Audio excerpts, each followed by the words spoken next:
Don't forget to like the video, share your thoughts in the comments, and subscribe to stay updated with our latest stories. I never thought much about staying late at the office. It was just something I did. I liked the quiet hum of the fluorescent lights, the way the city outside slowed down as the night deepened. It gave me time to focus, to wrap up projects without the endless pings of emails or the chatter of colleagues. That night wasn't supposed to be any different. I was in my small corner of the office, finishing up a report that should have been done hours ago. The open plan space, which usually felt suffocating during the day, had an eerie stillness at night. Just the occasional creak of the building settling, the distant honk of a taxi from the street below. I stretched my arms over my head, rolling my shoulders, feeling the tension settle deep in my back. Then I heard the door click open. I thought it was security at first, making their rounds. But when I looked up, I saw him. Ethan Carter, my boss. Ethan was the kind of man who commanded attention without trying. Tall, broad-shouldered, always impeccably dressed. He had this effortless confidence, like he never questioned his place in the world. He wasn't just my boss. He was the CEO. The kind of man who was usually gone long before I even considered leaving. "You're still here," he said, his voice smooth, almost amused.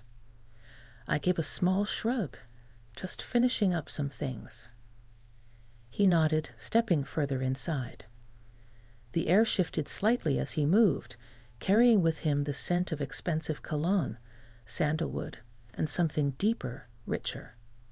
He walked past the rows of empty desks, his presence making the vast office feel suddenly smaller. "I didn't expect anyone to still be working," he admitted, leaning against the edge of my desk. His eyes flicked to my screen, then back to me. "Dedication. I like that." I let out a soft chuckle, more like bad time management. His lips quirked at that, and for a moment, we just looked at each other.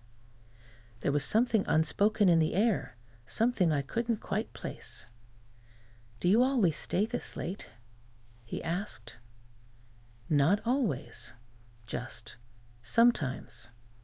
He nodded as if considering that. "You shouldn't have to," he said after a beat. "You work hard enough during the day." I blinked, surprised by the unexpected compliment. Ethan wasn't the type to hand those out freely. He expected results, but he rarely acknowledged effort. "I don't mind," I said honestly. He studied me for a moment, and then, to my surprise, he pulled out the chair from the desk across from mine and sat down. "If you're here this late," he said, "then I suppose I have no excuse not to get some work done too." I laughed softly. "You? Working late? That's a first." He smirked. "What? You think I just leave everything to my employees?" I raised an eyebrow.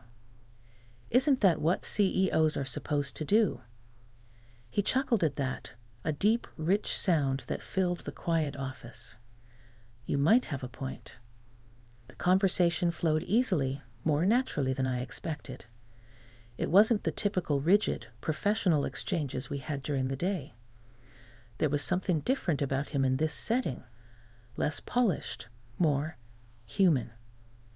As we talked, I found myself relaxing. The usual formality melted away, replaced by something more personal. He asked about my life outside of work, my interests, my dreams. And without meaning to, I told him.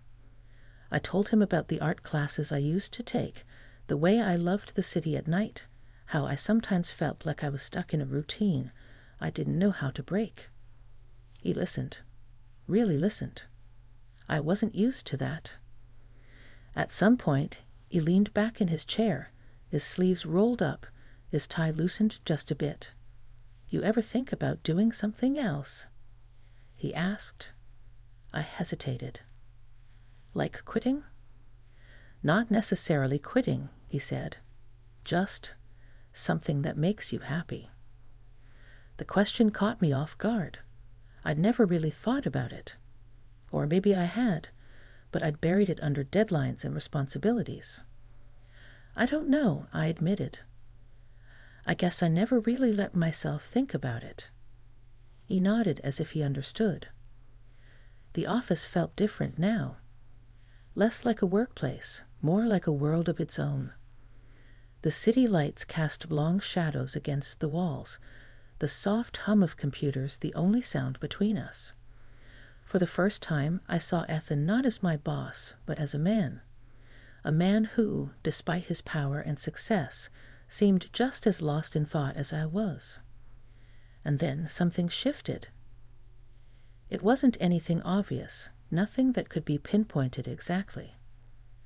But the way he looked at me, it was different.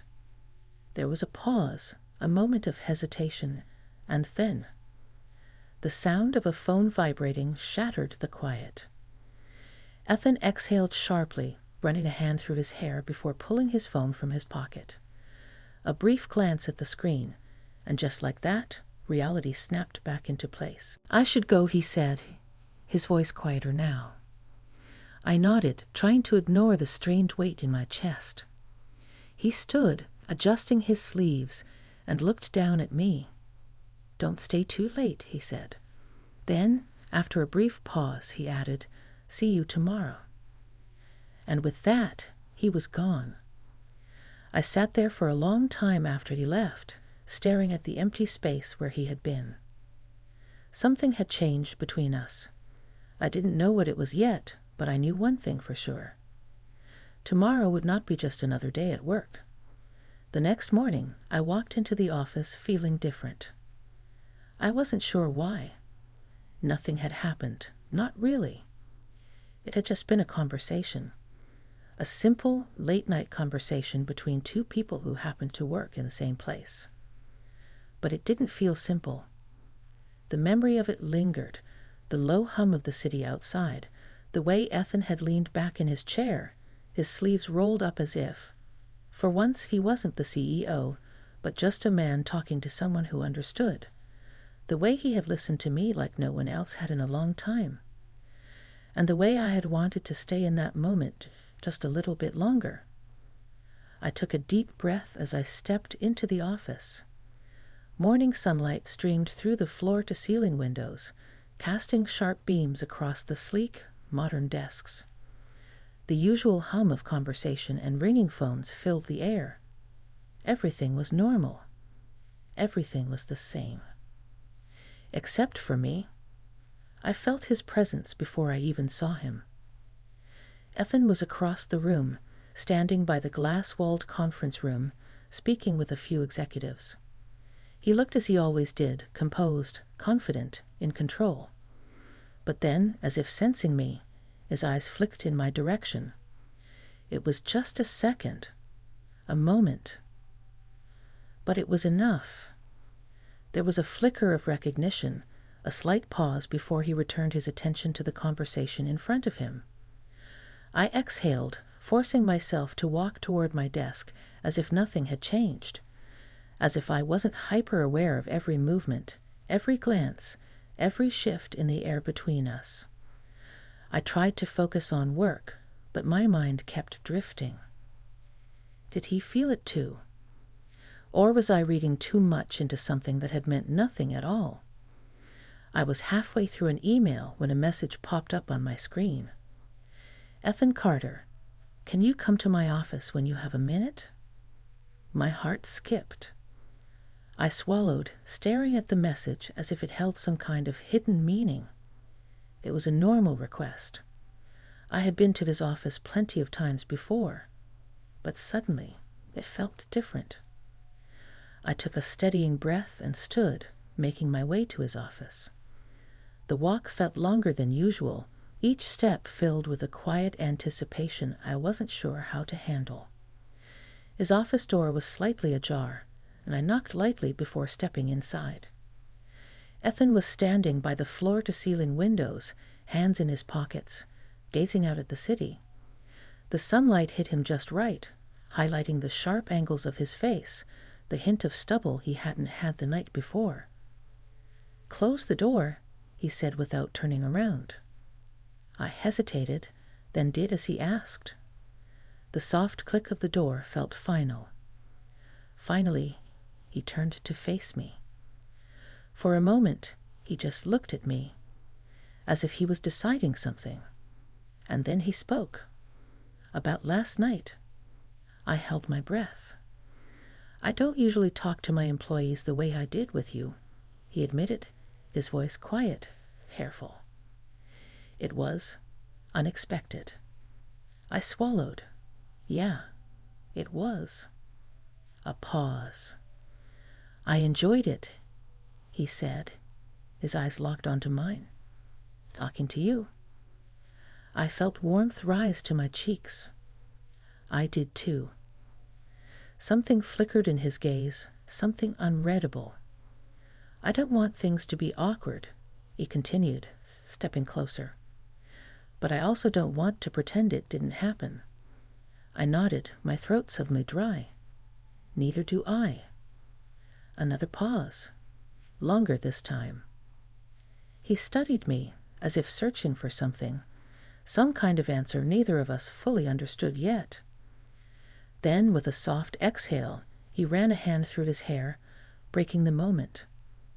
"I called you in here for something work-related," he said, almost as if reminding himself.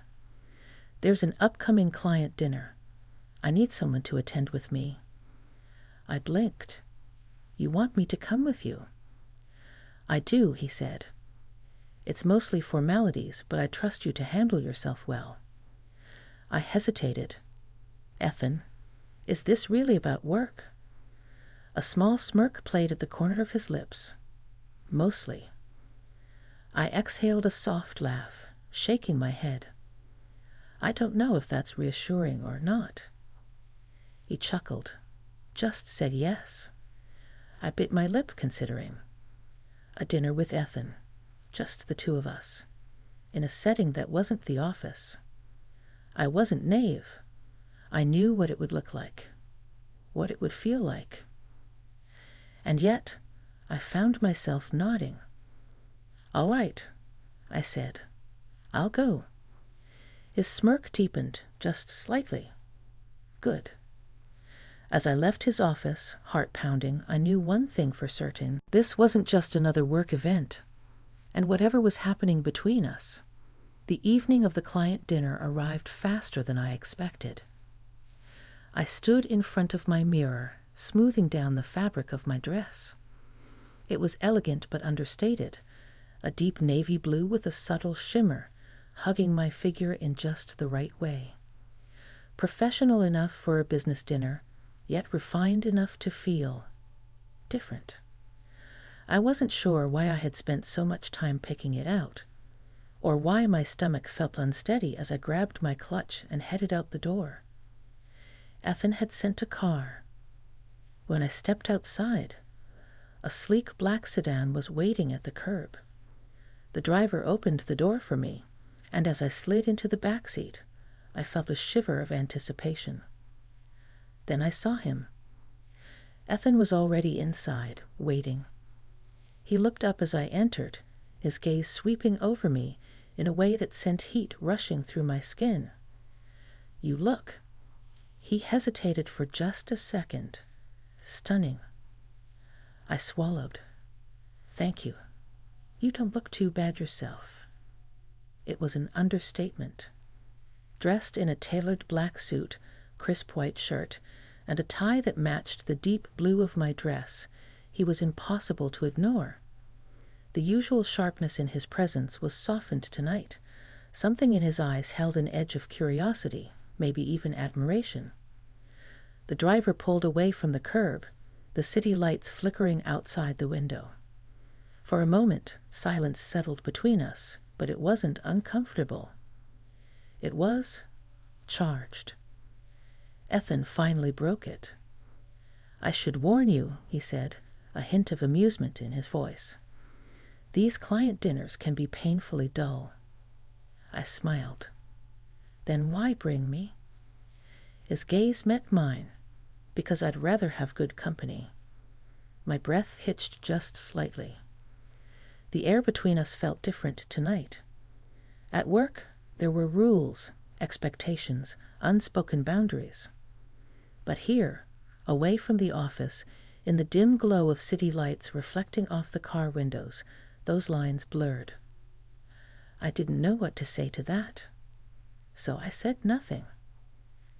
The restaurant was one of those places you read about in business magazines, exclusive, refined, where the kind of deals that shaped industries were made over quiet conversations and expensive wine. The maitre d' greeted Ethan by name and led us to a private dining room where 2 clients were already waiting. The dinner itself was, as Ethan had predicted, mostly formalities. Small talk, pleasantries, a few carefully worded business discussions. But the entire time I was acutely aware of him. The way he sat next to me instead of across. The occasional brush of his arm when he reached for his glass. The way his voice dipped slightly when he directed a comment toward me, as if we were sharing some quiet secret in a room full of people. And then there were his glances. Subtle, fleeting, but undeniable. He was watching me just as much as I was watching him. Dinner stretched on, wine glasses refilled, and by the time dessert was served, I could feel the warmth in my cheeks, not just from the wine, but from the entire evening.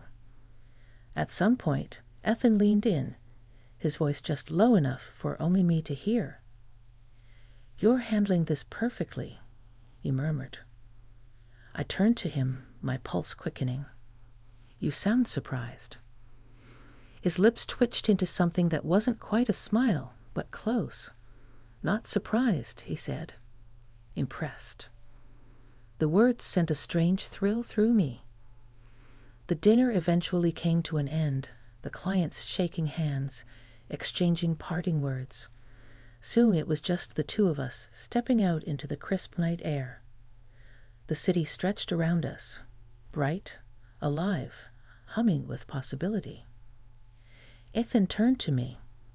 "Let's take a walk." I hesitated. It wasn't necessary. The car was waiting, ready to take us back. But I nodded anyway.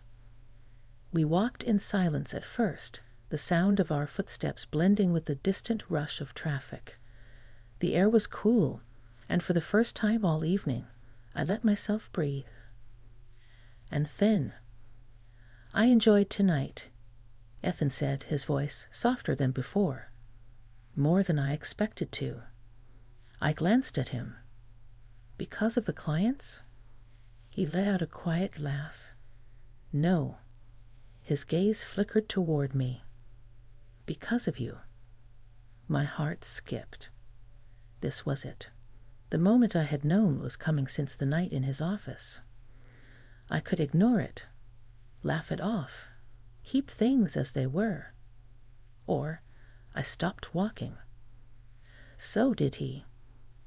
The city pulsed around us, but in that moment, it felt like we were standing in our own world. Ethan. I started, but I didn't know what to say. He watched me carefully, as if waiting for me to decide what came next. And I realized he wasn't pushing. He wasn't assuming. He was letting me choose. I took a slow breath. This feels complicated. It doesn't have to be, he said. We just have to be honest. I searched his face, looking for something, anything, to tell me this wasn't a mistake. And all I saw was sincerity. A car horn blared somewhere in the distance, breaking the spell. Ethan exhaled, running a hand through his hair. "We should get you home." I nodded, though part of me wasn't sure I wanted to leave just yet.